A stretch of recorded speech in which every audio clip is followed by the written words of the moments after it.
Այ ժողովուրդ ջան, հերիք չի Արագածոտնի մարզ, մի հատ էլ Եղիպատրուշ գյուղ։ Էս կերած խմածներին էլ նայում ես, վաբշե ես հուշտ լինում։ Մտածում էի ոնց սկսեմ նյութս։ Հենա աբարանցիները օգնության հասան, բայց տղեր ջան, ներող, պիտի մի դիտարկում անեմ։ Ախր շատ եք մոդայից հետ մնացել։ Նենց բաներ եք անում, որ մեկ էլ անցյալ դարում էին անում, բայց ամեն ինչի մասին հերթականությամբ։ Եվ ուրեմն Քուչակ բնակավայրի տարածքում ժողովրդին հայտնի Եղիպատրուշի խաշմերուկում ճակատ-ճակատի իրար էին բախվել ջիփ Չերոկին ու Ֆորդը։ Բախվելը մեղմ ասված։ Հենա տեսնում եք, թե ինչ օրն են ընկել։ Սա համար հանելը մոդա չի, անցել է համար հանելը։ Այս սա նկատի ունեի, երբ ասում էի, որ մոդայից հետ են ընկել, այ ձեր տունը շինվի։ Ինչպես կասեր դասականը, այդ համարանիշները հանում եք, որ ինչ անեք, որ հանկարծ մեքենան վաղը մյուս օրը ծախեք, չերևա, որ ես վթարվածը ձեր մեքենան է եղել, որ խապեք ասեք, թե բժշկի ավտո է, երևի գիտեք, ում օրն է 40 օր, նենց որ պարոնայք վարորդներ, վաղը մյուս օր այդ տրյուկը չկրկնեք, հաստատ կրուպնի պլանով եմ համարանիշները նկարելու, ինչևէ, ինչպես լսեցիք, ասեցի, որ խոսքը ճակատային բախման մասին է, իսկ դա նշանակում է, որ մեքենաներից մեկը դուրս է եկել հանդիպակաց երթևեկելի գոտի, ինչը այս նեղ ճանապարհի պարագայում բարդ բան չի։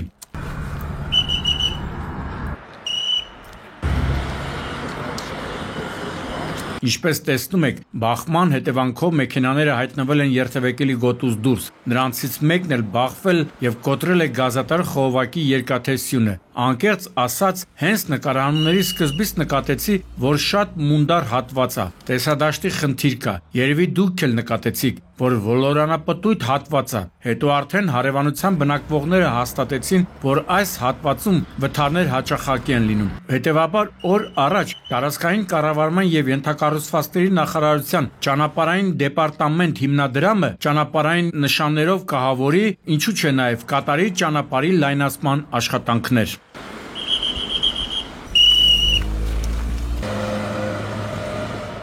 Իսկ հա մայրաքաղաքի սրտում Պուշկին և Տերյան փողոցների խաշմերուկում թեև ճանապարհային նշաններ տեղադրելու անհրաժեշտություն չկա, բայց դա չի խանգարել, որպեսզի առավոտ կանուխ ժամը 6-ի սահմաններում Ինֆինիտին ու Կիան իրար ողջագուրվեն։ Ընդ որում նենց ջիգարով են իրար ողջագուրվել, որ մեքենաներից մեկը կոտրել էր խաշմերուկում տեղադրված երթևեկության ցուցանակն ու երթևեկությունը կարգավորող հատուկ հայելին ու գլխիվայր շրջվել, Ինֆինիտին էլ բախվել էր ծառին։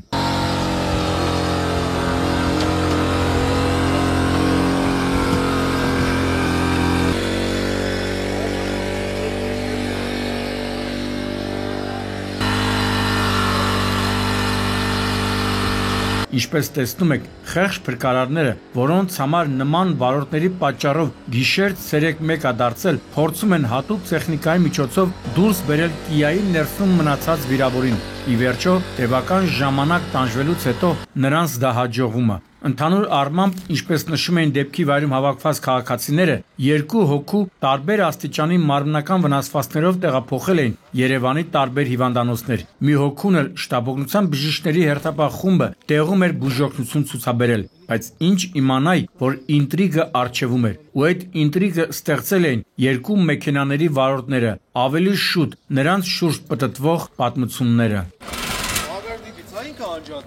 Երրորդին էլ տարան։ Եվ ուրեմն, այս Ինֆինիտիի վարորդին 25-ամյա Գագիկ Մկրտչյանին ենթարկում են սթափության փորձաքննության ու պարզում է, որ ոչ սթափ է։ Գլխի վրա շրջված Կիայի մոտ էլ, որը վարել է 24-ամյա Սարգիս Փանոսյանը, հայտնաբերվել էր թմրանյութի նմանվող կասկածելի փաթեթներ, ինչի համար էլ դեպքի վայր պիտի գային քննիչները։ Հետո պարզվեց, որ Ինֆինիտիի ոչ սթափ վարորդը նաև ամիսներ առաջ է մասնակից դարձել ավտովթար վրաերթի, որի վերաբերյալ գործը դեռ քննվում է։ Ինչ վերաբերում է կասկածելի փաթեթներին, որը իրավապահները նմանացրել են թմրանյութի, փորձաքննությամբ հերքվեց, որ այն թմրանյութ է, տպագրության մեջ օգտագործվող ինչ-որ քիմիական նյութ էր։ Use your mobile phone and dial 911. Կոտայքի մարզի Բյուրեղավան բնակավայրում մայիսի 20-ին կատարվածը չկարողացանք նախորդ թողարկմանը ներկայացնել եթերային ժամանակի սղության պատճառով։ Մինչդեռ այս առնչությամբ տարատեսակ խոսակցություններ են գնում, թե իբր դեպքը տեղի է ունեցել երկրապահ կամավորականների շենքում, դրա համար էլ չենք տալիս, այդ ձեր յուրդը չբլի, հա ինչ, որ երկրապահի շենքում է եղել, երկրապահից ենք վախենում, կամ երկրապահը մնացել, որ այն երկրապահը, որ սպարապետ Վազգեն Սարգսյանն էր ստեղծել, դարձել է պատմություն։ Ու դրանից հետո երկրապահն նենց չխայտառակեցին, որ ոչ թե վախենանք, այլ շարունակենք հարգել։ Ու այս արտակարգ պատահարն էր տեղի ունեցավ երևի դրա անդամներից մեկի կատարած ինչ-որ արարքի պատճառով։ Դո էլ սակրավոր, էլ փրկարար, էլ իրավապահներ, էլ շտաբօգնության բժիշկներ, օպերատիվ բոլոր ծառայությունների ներկայացուցիչները հասել են Բյուրեղավան վարչական շրջանի ղեկավարի երկրորդ վարչական շենք, քանի որ րոպեներ առաջ տեղեկություն էին ստացել, թե երկրորդ հարկում աշխատակիցներից մեկի աշխատասենյակում նռնակ կա տեղադրված։ Հասնելով դեպքի վայր պարզել են, որ ճիշտ է, Բյուրեղավանի վարչական ղեկավարի երկրորդ մարզնաշենքն է, սակայն այն օգտագործվում է որպես ԵԿՄ Բյուրեղավանի գրասենյակ։ Սա էլ է հետաքրքիր փաստ։ Ինչու են ԵԿՄ-ին տեղ տալիս վարչական ղեկավարի մասնաշենքում։ Աչքի սելի ԽՑԲ-ը գործում։ Հենց տեղից ֆիքսեք, նոր ելեք մտեք արեք։ Չեմ ճոգում ինչին է կապված այդ պրովոդելը։ Շպիլկերը թուլա մեջ է։ Պարզվեց, որ նռնակի արկայության մասին ահազանգը ճիշտ էր։ Այն տեղադրված էր հենց երկրորդ հարկում, հատուկ լարի միջոցով միացված էր աթոռին, այսինքն հեղինակը ԵԿՄ-ի տեղի կառույցի աշխատակիցներից մեկի գլուխը ուտելու հստակ մտադրություն ունեցել, բայց բարեբախտաբար իրավապահները գտնվեցին իրենց բարձրության վրա։ Տղերք, հասկանում եմ, որ կարող է գալաթ էլ առած լինեն, բայց սա հաշիվները պարզելու լավագույն ձևը չի։ Ցո վնասած զերծիկ չէ։ Մեր մշտական հեռուստադիտողը կհաստատի, որ այս տարիների ընթացքում երևի մի քանի տասնյակ անգամ լսած կլինի Սևան Մարտունի Գետափ ավտոճանապարհ բառակապակցությունը։ Այո, այս ընթացքում այս ճանապարհահատվածում մի քանի տասնյակ վթարներ ենք ներկայացրել եւ գրեթե ամեն անգամ վարորդներին զգուշացրել, որ այդ անտերը ուշադիր եղեք։ Նեղ ճանապարհը, բավարար է զգոնության վարքյանական կորուստ ու հետևանքները կարող է անկանխատեսելի լինեն։ Անկանխատեսելին որն է ողբերգական, ինչն էլ եղավ այս դեպքում։ Միզո 3 դրամ։ Իրեք վիրավորը սրանից ավ, զոհը սրանից։ Վարոտ, հա։ Պատկերացնում եք, օրը ցերեկով ժամը 14:50-ի սահմաններում է տեղի ունեցել այս դաժան բախումը, այսինքն մթնշաղ չի եղել, որ մտածես, թե վարորդներից մեկի համար օբյեկտիվ խոչընդոտ է եղել։ Չեմ զարմանա, եթե նախաքնական մարմինը պարզի, որ մեքենաներից մեկի վարորդը առանց անհրաժեշտ տեսադաշտի դուրս է եկել հանդիպակաց ու բախվել է։ Փաստն է, որ ինչպես լսեցիք, ՈՒԱԶ-ի եւ Կիայի ճակատային բախման հետևանքով 1 հոգի տեղում մահացել էր։ Եվս 3-ին տարբեր աստիճանի մարմնական վնասվածքներով տեղափոխել էին Գավառի հիվանդանոց։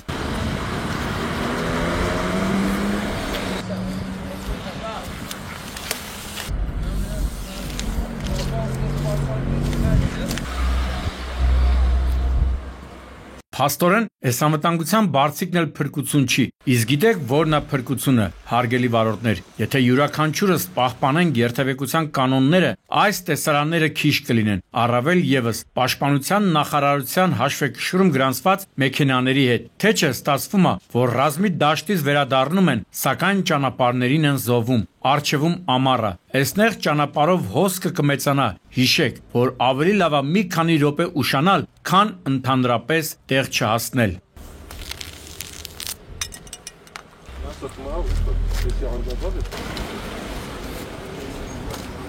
Այ մարդ, արդեն երրորդ վթարն ենք ներկայացնում Կիայի մասնակցությամբ, ինչը վկայում է, որ այս մակնիշի մեքենաները շատացել են։ Գուցե լավն է, որ մարդիկ դրանից են քշում, բայց եթե այսօրը պիտի ընկնի, ում է պետք։ Չնայած չեմ կարող միանշանակ ասել, թե այս դեպքում միանշանակ մեղավորը Կիայի վարորդն է եղել։ Չեմ կարող ու չեմ էլ ուզում, եւ ոչ միայն այն պատճառով, որ նախաքնական մարմնի գործառույթը ստանձնեմ, այլ կամ մահացած մարդ։ Իսկ ինչպես տեղյակ եք, մահացածի հետևից կամ լավ կամ ոչինչ։ Լավ, անցնենք Շիրակի մարզը ցնցած ավտովթարի մանրամասներին ու վիճակագրությանը։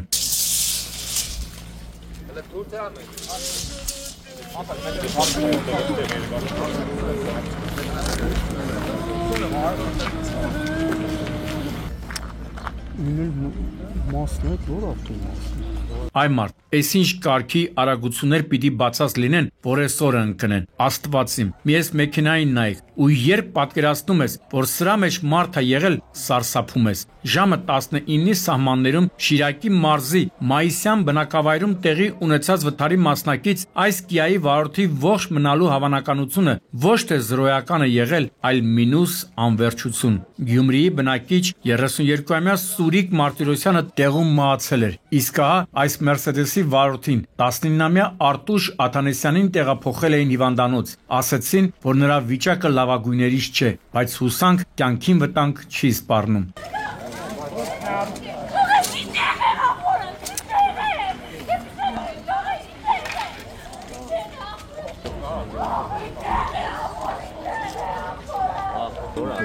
Են որ հենց ամենա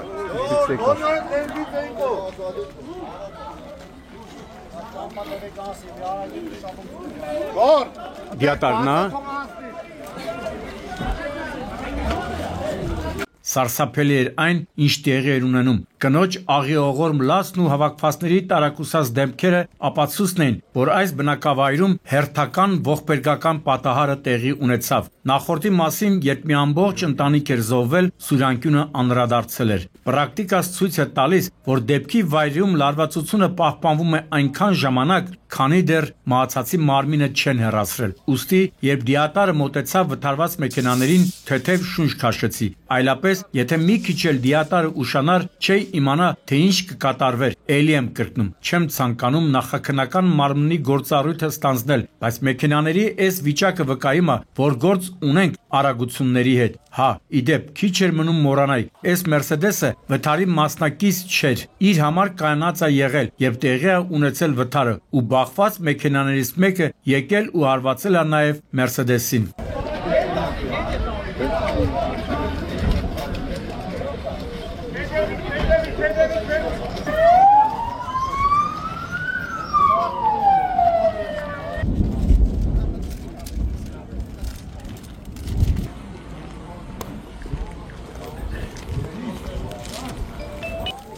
Ճանապարհ բացի ժողովուրդ։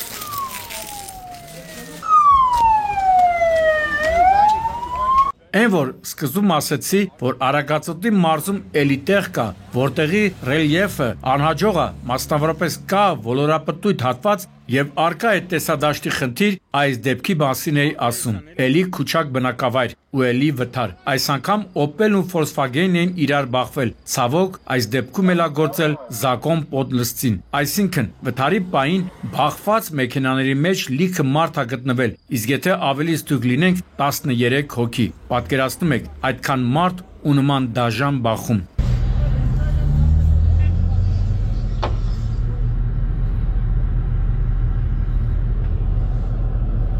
Առավոտ ժամը 8-ի սահմաններում է եղել այս Սոդոմ հոմորը։ Ինչպես տեսնում եք, բախման հետևանքով Opel-ը դուրս է եկել երթևեկելի գոտուց ու հետո բռնկվել։ Հա, ճիշտ լսեցիք, կարծնեք, իսկ կարողացել են հասցնել մեքենայի միջից դուրս գալ։ Ժողովուրդ ջան, նենց խառը վիճակ էր, որ այդ հարցերը տալու չէր։ Չնայած եթե չհասցնեին, հաստատ զոհերի թիվը շատ ավելի մեծ կլիներ։ Միայն հասցրի ճշտել, որ 1 հոգի տեղում մահացել էր, 13-ն էլ տարբեր աստիճանի մարմնական վնասվածքներով տեղափոխվել են հիվանդանոցներ։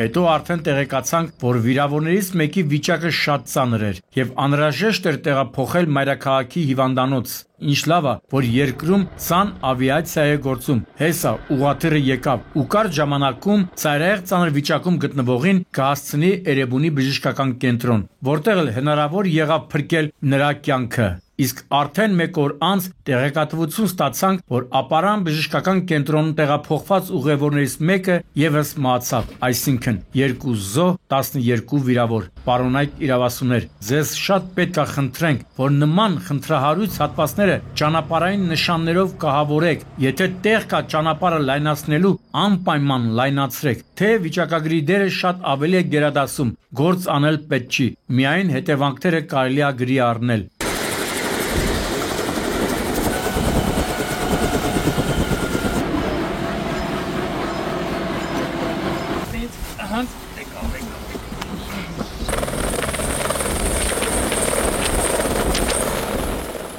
Գագիկ Շամշան, Սուրանկյուն։